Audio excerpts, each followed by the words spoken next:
Stayed in like 3 years. Are you hearing any static? Yeah, you need to like go into it.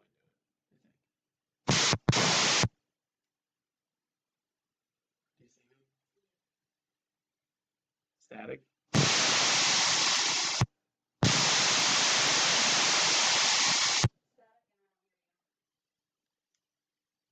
Fuck.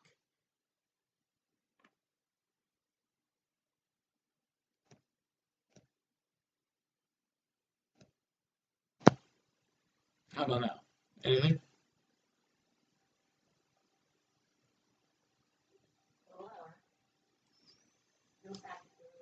Really low. Okay. I think I can work with that.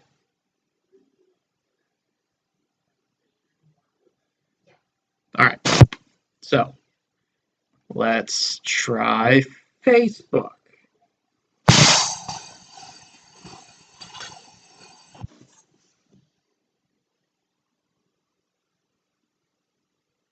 What was that noise? Okay.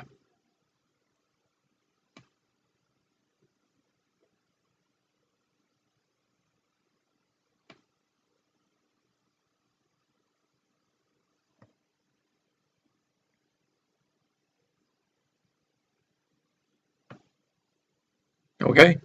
Hello?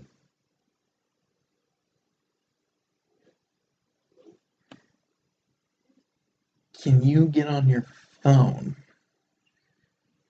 and check the Facebook stream to make sure that that's fine?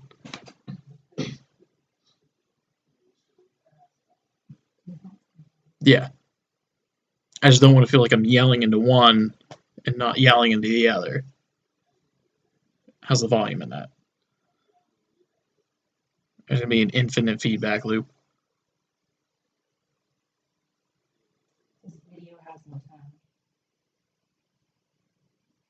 Does it have no sound? No sound. There we go. Fantastic. There we go. Fantastic. How did you do? No, it just says you're watching. Okay. So close that out. Close that out. Close it out. Okay. I think we're good. All right. Can you turn me down? Wait, can you turn me down just a scooch? Because I hate the sound of my voice. And hearing it like 3 times is really freaking me out. We're going to move over a little bit. Hello, Mr. Matthew.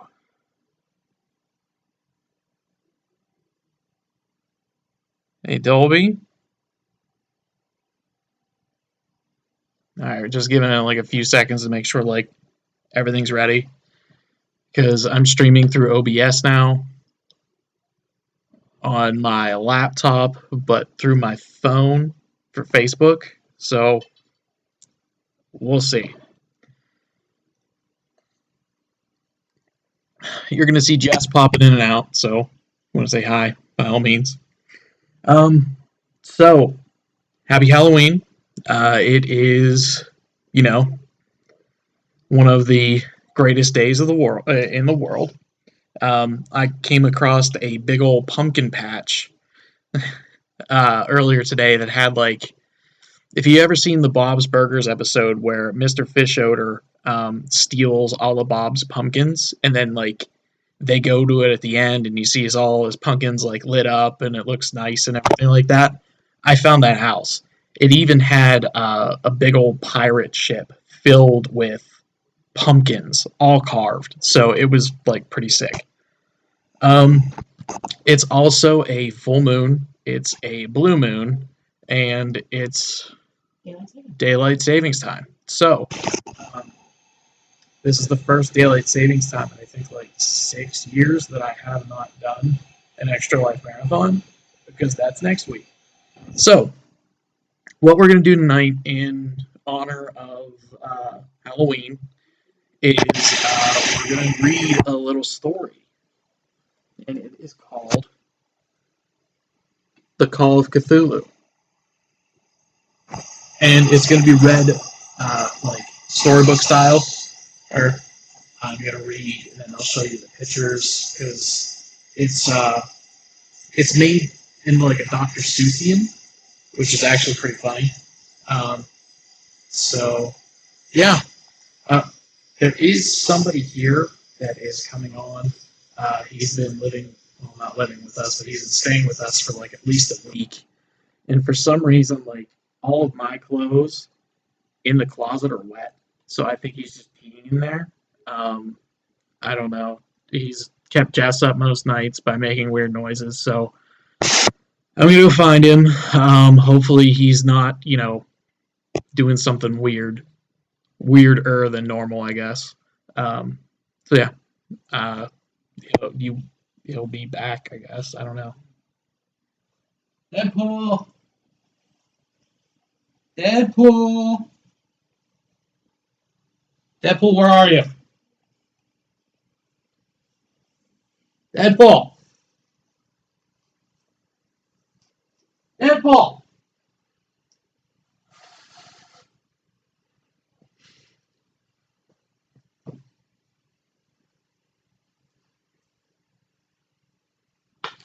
That guy freaks me out.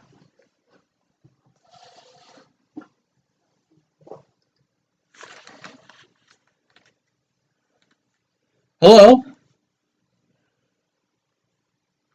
I don't know who that was, but I keep peeing on his clothes. So, I'm supposed to be reading this book. The Call of Cthulhu? Cthulhu. Sorry, Cthulhu. We're going to get started. So, grab your kids, grab your wives, and be ready for the Eldritch Gods. So, here we go. I love this story because my mother used to read it to me every night. Mainly because, she was trying to summon Cthulhu. Here we go. The Horror in Clay.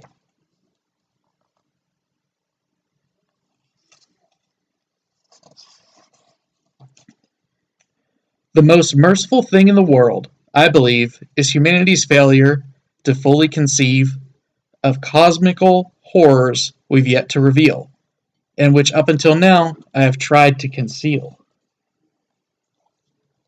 There's our little storyteller right there.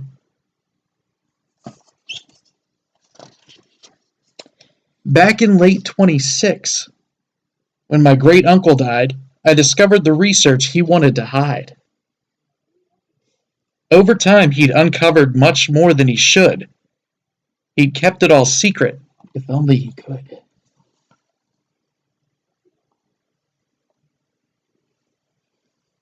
I can't tell if this is working or not.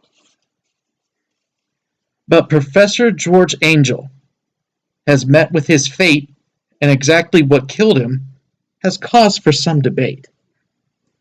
The physicians have claimed there's no reason to doubt that his lengthy walk home caused his heart to give out.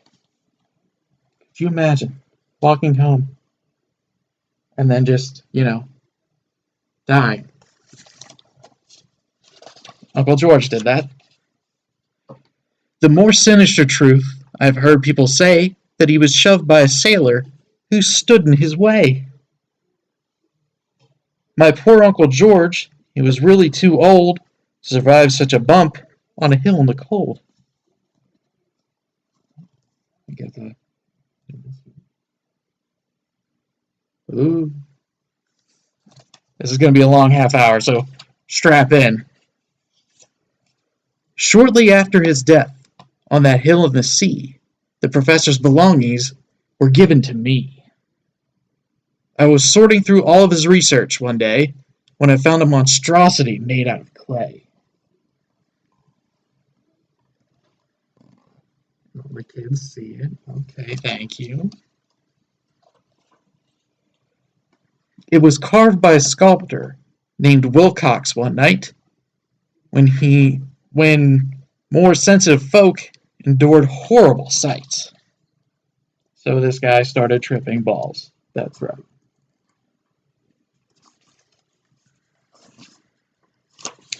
The young sculptor was puzzled by what he had made by the script in the creature his carving displayed. So he sought out an expert who'd know what it meant, who'd explain his mad visions and where his mind went. It was fortune that brought him to Angel's front door. You see, Angel had seen such a creature before.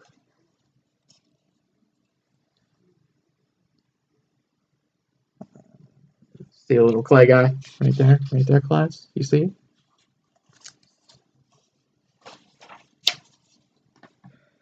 The professor urged Wilcox to try to recall all the things he had dreamed of, no matter how small.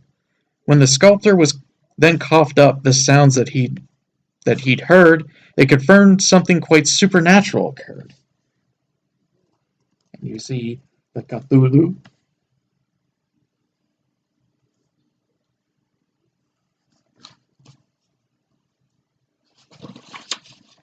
The professor required a journal be kept that the sculptor could update each night that he slept.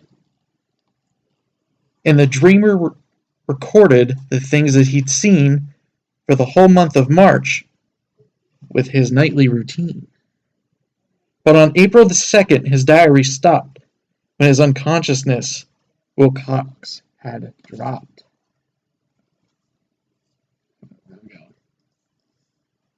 You would think I'd get used to moving left to right by now, but I'm not.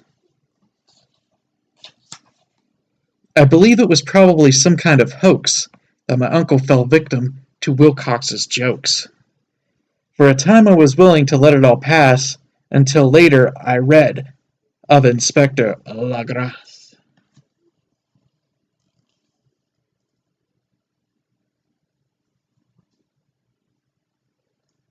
I don't know who did it, but thank you for the $150 donation, I think. All I know is I saw my total went from $275 to $375. So thank you. Thank you so much. Let me actually try to find that. Whoever the kind person is. I'll check up on that after we get done with reading this wonderful book. The Tale of Inspector Lagrasse. I don't know if he's actually French, but I'm giving him a French accent. When Lagrasse met with experts who liked to explore, he presented a thing they had not seen before. He was looking for answers, but got none at all until Webb raised his hand at the back of the hall. Mr. Webb back here in the red. That is the clay Cthulhu little figure.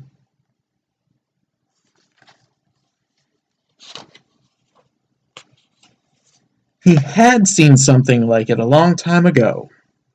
It was worshipped in Greenland by a strange Eskimo? If that's how Eskimo is spelled, I'm definitely, not good at words. Is that Eskimo down here? No. What the hell is that? What does that say? Esquimaux? It was worshipped by people that did things with statues. Yeah, through the book. What are you talking about?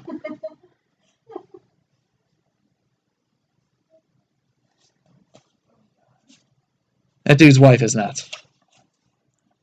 Anyway, the Eskimos, he described how they danced and repeated their cries, which Lagrasse recognized to the expert's surprise.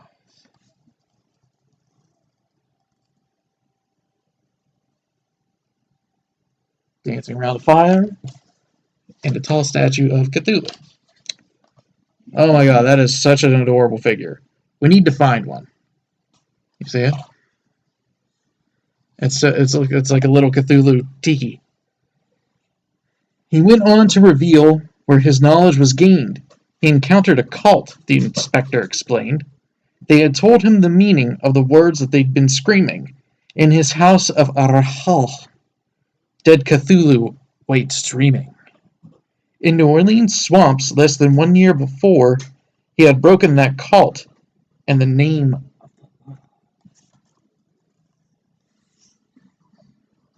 Breaking the law.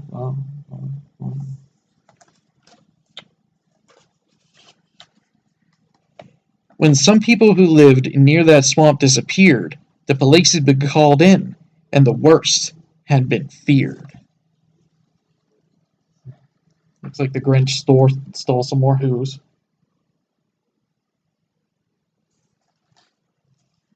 That's a messed up story. There were rumors of crimes being kept out of sight in the heart of the swamp in the midst of the night. So Legras had arranged for a squad of brave men to accompany him to the maniac's den.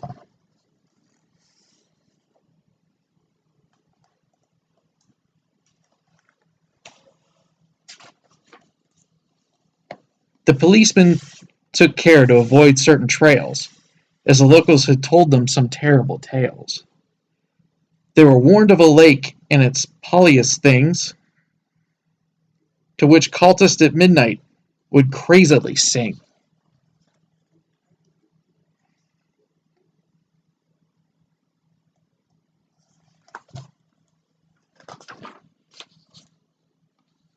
When Legras and his men had uncovered the place, they discovered the worst of the whole human race.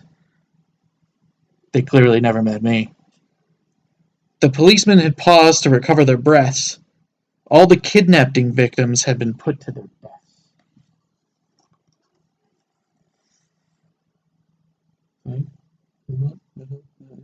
Yep.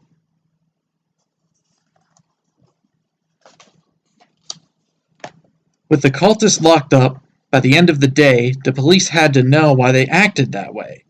When a cultist named Castro had spoken with glee when describing a city lost under the sea.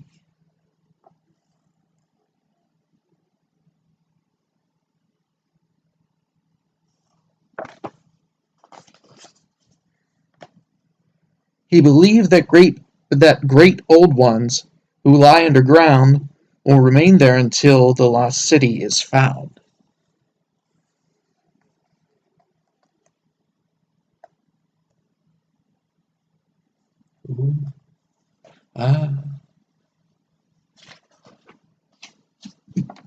Great Cthulhu once led them across outer space when they flew here to Earth from some faraway place. God, they make him look so cute.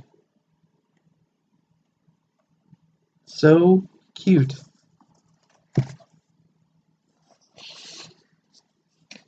They have slept for millennia, Castro had said, but their dreaming confirms that they're not really dead.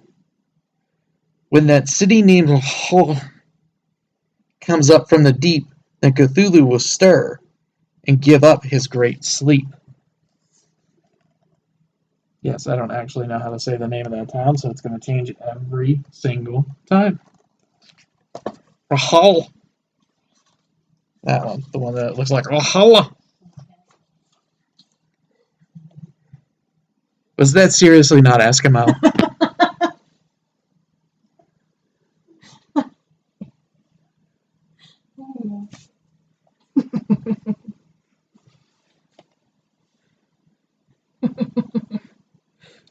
Damn it. You'll find mention of this if you dare to take a look inside Abdul al-Hazred's mysterious book. I will quote here verbatim for those who don't know what that mad Arab wrote such a long time ago.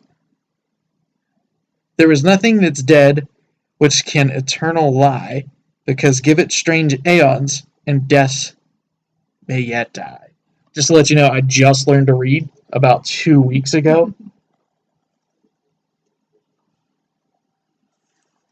from this very book. So Cthulhu's cult study the skies every night, knowing Lahoa will rise when the stars are just right. And that could be tonight. The book doesn't say that, but it probably could be tonight. It's like some kind of crazy coincidence. All this stuff is happening at once. And it's 2020 because, why not, right? I mean, seriously, why not? All the experts in Angel had taken an oath not to speak of that cult, nor encourage its growth. With mad implications of what they had heard, they would research in secret and say not a word. That's usually the best secrets. It's the best way to do your research. To not let anyone know that you're actually doing it.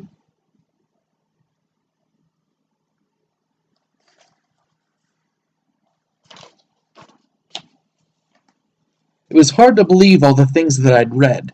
I still doubt a lot of what Wilcox said.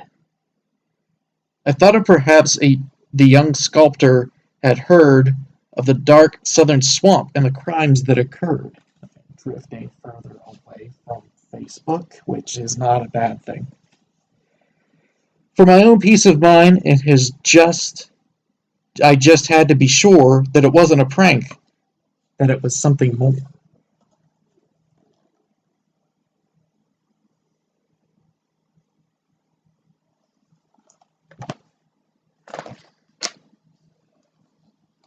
When I'd spoken to Wilcox, he'd made it quite clear that the call of Cthulhu was something to fear. He said the title.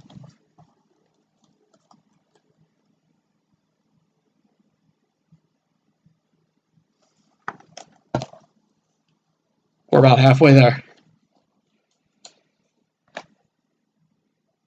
Then I went to see Castro, but Castro was dead. So I stopped to see the inspector instead. When I spoke to Legrasse, I was lucky to find that he still had the cult in the back of his mind. I'd started to think it would make my career if I published this stuff for the whole world to hear. Because nothing bad has ever come from reading an old ancient book. Circa the Mummy, 1995. I believe I would research and then write a book. But with no further leads, there was nowhere to look. So I packed up my notes and I put them aside. It was only much later a clue was supplied.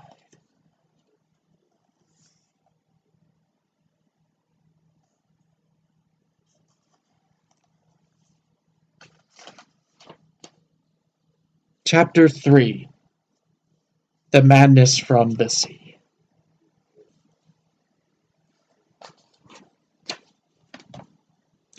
I was studying rocks, because that's, just amazing, from all over the world, when a sheet of old newsprint from Sydney unfurled.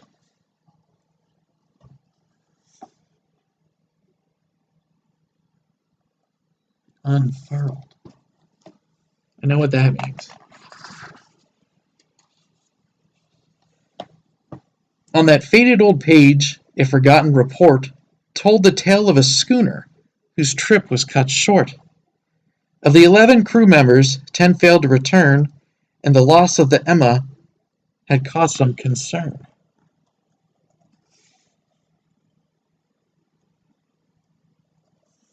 Is this a gripping tale? Are you enthralled? I know. After meeting a yacht which had ordered them back, it appears that Emma fell under attack.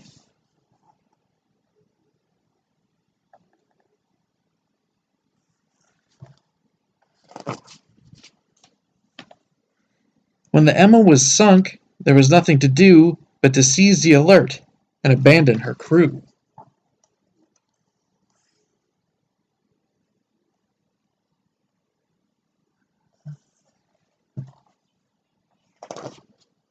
Two weeks later, in Sydney, a sailor arrived, but no other crewmen from the Emma survived. The report said Johansen returned from the sea with an idol in his hand. Quite a mystery. On the fate of his crew, he'd refused to say more. Then they died on an island they'd stopped to explore.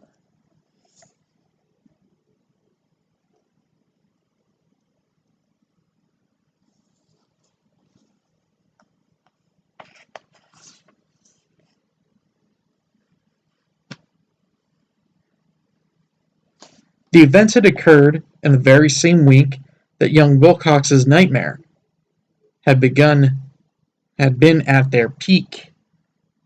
So I tracked down Johansen to hear what he'd say through New Zealand and Sydney, and lastly, Norway. Would love to visit Norway. I hear they have strange elk, and I'd like to drink their milk. When Mrs. Johansen had come to his door, she explained that he'd died just a few months before. He had never revealed what had happened at sea, so she took out his logbook and gave it to me.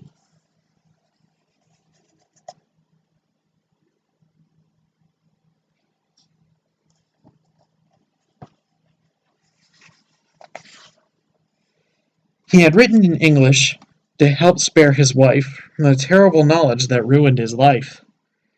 In that book, he described the strange place he had seen, and I knew that Rahana, the sailor, had been. I said been like that because bean sounds like it how it should have been enunciated, I guess. English is a fun language. When the crew went ashore, they discovered a stair, so they climbed to the top just to see what's there. Because you see those stairs, I would definitely trust those to climb them.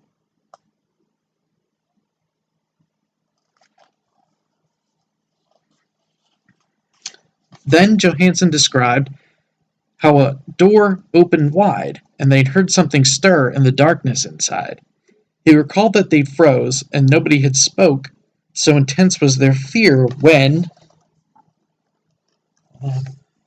I think I know what's going to be on the next page.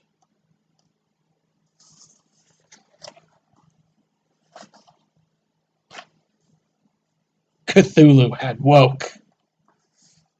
Ah, the sailors! Ah, save us! Ah. I knew that was coming. When Johansen and Bryden returned to the sea, they had jumped in their boat in an effort to flee. You can't get away from that. Look at him. He is so cute. Wish I had him as a pet. I kind of do. As Johansen appeared to escape in the yacht, he discovered the boiler was not very hot. When the sailors then learned that Cthulhu could swim, poor old Bryden went mad, and the future looked grim.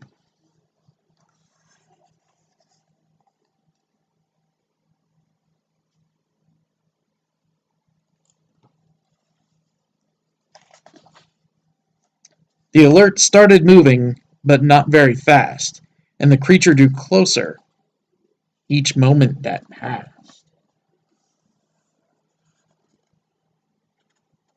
I guess I probably should have been going right to left this whole time. Notes for next time. There was nothing to do but to steer with the wheel till Cthulhu's huge head was lined up with the keel.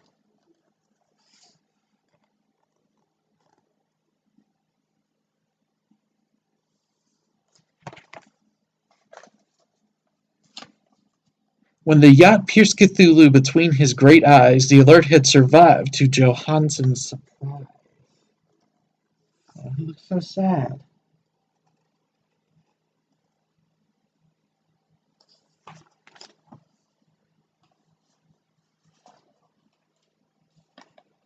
By the end of the logbook, I fear I fearly read that the monster was sighted repairing its head.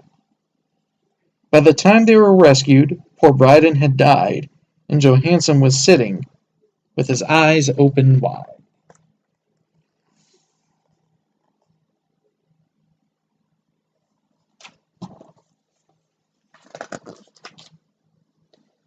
When the rescue ship, Vigilant, sailed past the spot where the city once was, but by then it was not, I assumed that Cthulhu resumed his great sleep at the heart of his city, way down in the deep.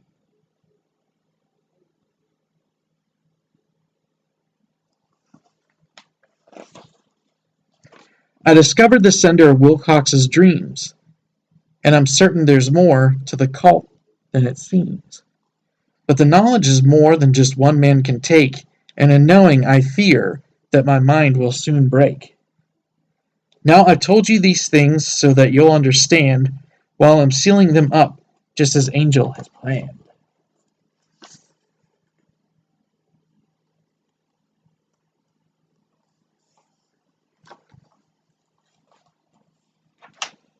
Just remember the cultists are out there somewhere, keeping track of the secrets that they don't want to share.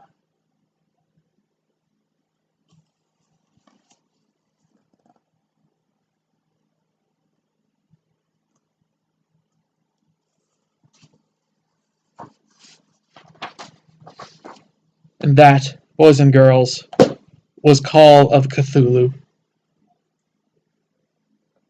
presented by Storytime with Deadpool and Halloween. So, I have to pee. So I'm gonna go hide. That weird dude's gonna come back, and I think he's gonna talk about something else. I don't know. He's weird. So I'll just see myself out.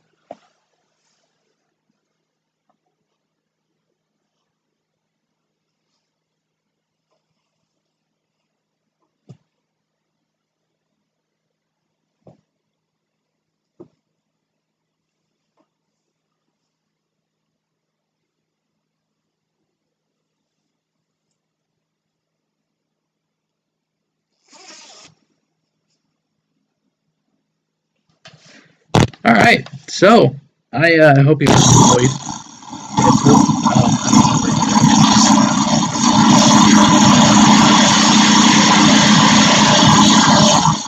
so while I am still alive, I am going to check out who had sent the donation or donations to the Extra Life charity event, which is happening right now.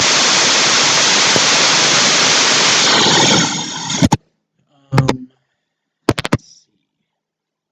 So this has all kind of been culminating in the fact that we are going to have a game day next week, starting at 8 a.m. God, why am I so bad with time? I know, nothing has changed. So, I am going to hold on. So, 8 a.m. next Saturday, we're going to be starting a 24-hour marathon to benefit the children at Pittsburgh's Children's Hospital. So, what is going to happen is I am going to be online starting at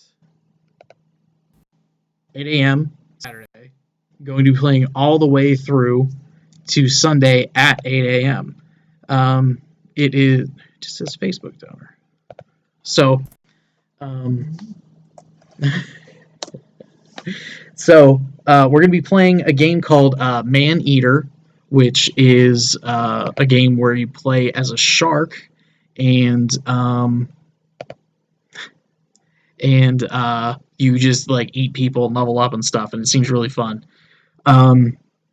Then we are going to probably switch to some Spelunky, a few other things, and just kind of go through pretty much everything that is going to keep me awake for 24 hours. As you've seen the last few years that I've done this, it is a struggle. It's fun to do. I do have a teammate, Chris, who has been doing it with me for the last like 3 or 4 years, I think. So if you want to always drop by, I'm going to be online all day. So come check it out. I'll be posting stuff on Facebook, Twitter, Instagram, basically everywhere to try to get more donations. Um, I will say that with the $100 donation, which I think came from my really good old friend Kyle Beluch, um, or Jess, who donated 50. I'm not really sure who, but either no, that was July 4th, 60.